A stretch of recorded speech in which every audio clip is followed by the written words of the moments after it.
So what could this new Ivy Bridge processor mean for Intel's future? Can consumers expect smarter smartphones and snappier tablets down the line? Let's bring in Rob Willoner, a technology analyst at Intel who watches the chip market and was involved in Intel's latest breakthrough. Rob, welcome to Bloomberg West. Thank you for having me, Emily. So you have been at Intel for more than 30 years. What's it like in terms of innovation to make an even smaller, even faster, even more efficient chip like this? What goes into that?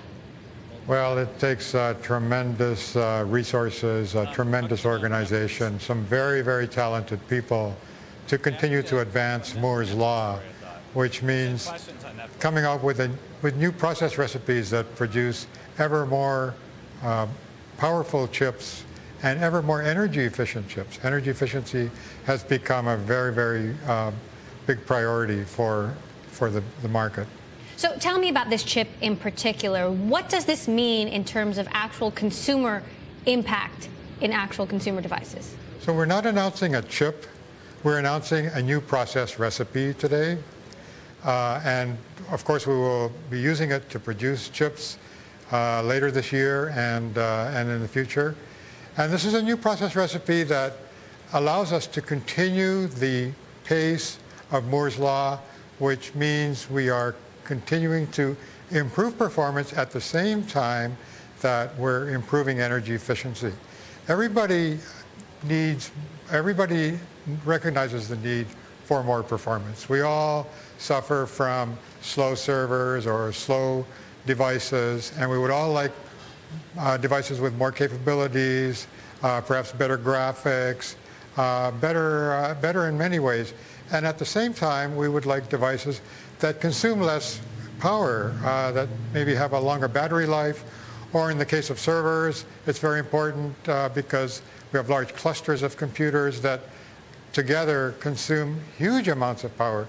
So the market is calling for more efficient processors, and this new process technology or recipe that we announced today is going to take us a long way down that path. Hey, Rob, this is John Erlichman in the newsroom.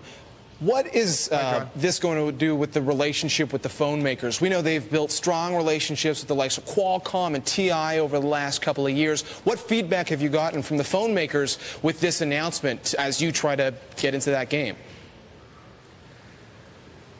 Well, we don't have any specific announcements to make regarding phone makers, but we certainly are very ambitious and have plans for products that will serve the phone handset market.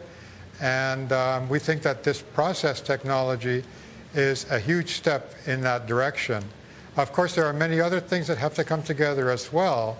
The chip design and the software, just to name two. But this is a huge element that's going to be required in order for us to succeed in that market. So, Rob, how will this technology give Intel a bigger foothold, a stronger foothold in the smartphone and the tablet market? Well, this puts us many years ahead of any competitor. This type of transistor, the transistor is the basic building block of computer chips.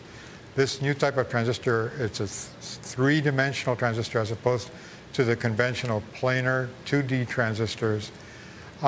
This is something that nobody else has and nobody's expected to have for several years. We think 3 years or more.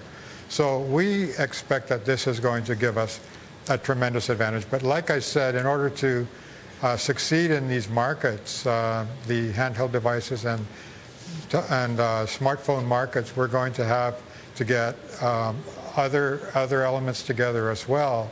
And we are working in all those areas. But today our announcement is about the process technology. All right, well, Rob Willoner of Intel will be watching to see how that technology is integrated into products down the line. Thanks for joining us on Bloomberg much. West.